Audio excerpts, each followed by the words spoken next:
in Judaism, there's a very strong emphasis. There's a concept called shilos and tshuvas, sha'alot v'tshuvot. She'elah means question, and a tshuva is an answer. So for literally 2,000 years, you can go to a Jewish library and find books of she'elot v'tshuvot, questions and answers. Usually that term refers to discussions in Jewish law. The same way when electricity was invented, so Jews who were using the Talmud as the basis for Jewish law then had to ask the question and discern, what is electricity in relationship to Shabbat? Is it allowed? Is it not allowed? What is it? How does it fit into the words we have in the Talmud? Is it relevant? Is it not? And that process includes questions and answers. And these things are recorded and published.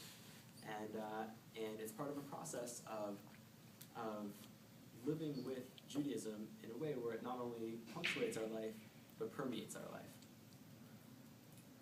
One would only really ask questions if they thought it was relevant, and one would think it's relevant if it's a central thing in their life. So when people entered the horrific situation known as the Holocaust, the Jewish tradition of she'elot v'tshuvot, shilos and tshuvas, it didn't just end, it didn't just stop because people were put in ghettos and people were put in death camps. It didn't mean that people were going to relinquish all Jewish life. And one of the forms of resistance that's been acknowledged as a unique form of spiritual resistance is the fact that people still went through this process, and a specific individual who was 27 years old when he entered the camp, he was a brilliant 27-year-old apparently, he buried the responses that he had been writing for people and recording the questions and answers he'd given them.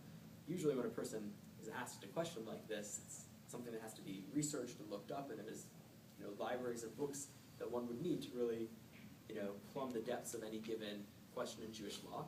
And this individual obviously had, at least in his situation in Kovno, had none of these books. So everything he was working with was just from his mind, from his memory of having read these sources and learned them and remembered them, and now had to apply them in the most dark of times. His name is Rabbi Ephraim Oshry. He was 27 years old when the local Lithuanians attacked his Jewish neighborhood, Slobodka, and went from street to street, torturing and butchering every Jewish man, woman, and child they encountered. That night, June 25th, 1941, was the beginning of the end of Jewish Lithuania. An image Rabbi Oshry could never forget, whose lesson he always strove to fulfill, was that of the leader of the Slobodka yeshiva, Rabbi Gershon, who with his throat slit pleaded to his fellow Jews, "Children, when you are freed, tell about our suffering and hell." Rabbi Oshry had studied under the most renowned Torah sages at that time, and was one of the few rabbinical figures who we actually know where they ended up in the camps and what happened as they were able to still be active as a rabbinic figure in a central role in the community, albeit that community being the Kovno ghetto. So he miraculously survived the war, and his wife and children were murdered in the concentration camps. He ultimately unearthed the canister in which he stored his responses, and then after liberation, when he'd gone back and found them, was able to look up the sources that he had been referring to make sure that he'd been correct, even though the question had already been answered. The result, it wasn't relevant in a practical sense, but he just wanted to know for himself and to make sure that he was giving proper advice. And we'll see in a few minutes why he was so concerned about that, the types of questions that people had. And these questions have been compiled, and you can actually go buy a book.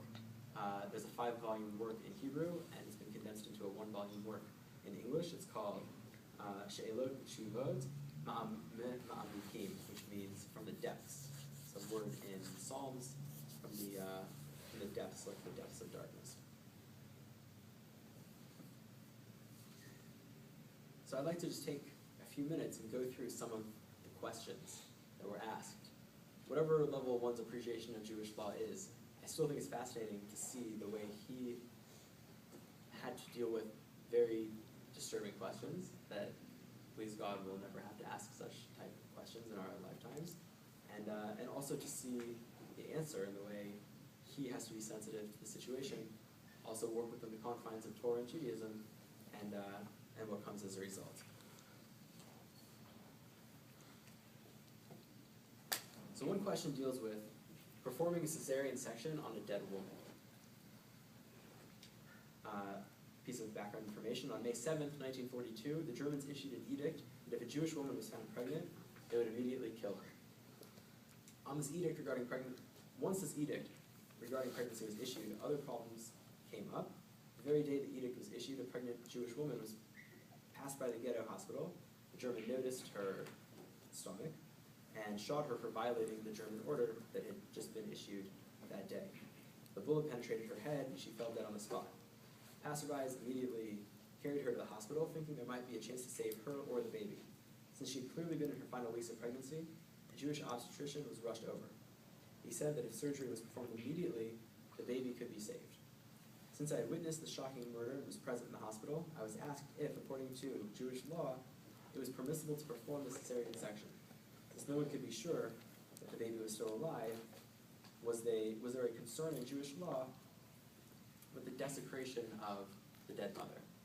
Judaism places a lot of value on proper burial and not desecrating a corpse, and if it couldn't be determined whether the fetus was still alive, then it would be considered desecrating a corpse. And he was taking this consideration very seriously. In addition, in the remote possibility that the mother was still alive, cutting open her abdomen would surely kill her. So this person had to make a split-second decision what to do in terms of investigating to see if they could try to save the baby, if doing so would risk the life of the mother or almost certainly result in the death of the mother, and how Jewish law would approach dealing with that situation where there's certain variables and certain instances of doubt. So that was the question. Here's his response. It was clear to me that when a doctor who notices medicine rushes to operate minutes after a woman's death, declaring that the baby can be saved, one must listen to him, because the issue at that moment is saving the baby's life. That's what takes precedence over preserving a corpse. Where saving a life is involved, we are not concerned with the desecration of the dead. In this case, the mother would be overjoyed if desecration of her body meant that her baby's life would be spared. I therefore ruled the operation proceed as quickly as possible. As it states in the Talmud, whoever saves a single Jewish life is credited with saving an entire world. The baby miraculously was alive. However, to our great sorrow, our hopes were soon shattered. The cruel murderers, with typical mad German punctiliousness for keeping records of the living and dead, soon entered the hospital to record the name of the murdered woman in their book of the dead. When they found the baby alive, their savage fury unleashed. One of the Germans grabbed the infant and cracked its skull against the wall of the hospital room. Woe unto the eyes that saw this. And there's 5 volumes of questions and answers like this. The sorts of things that he was dealing with, sorts of predicaments and situations that he was now analyzing through the lens of Jewish law.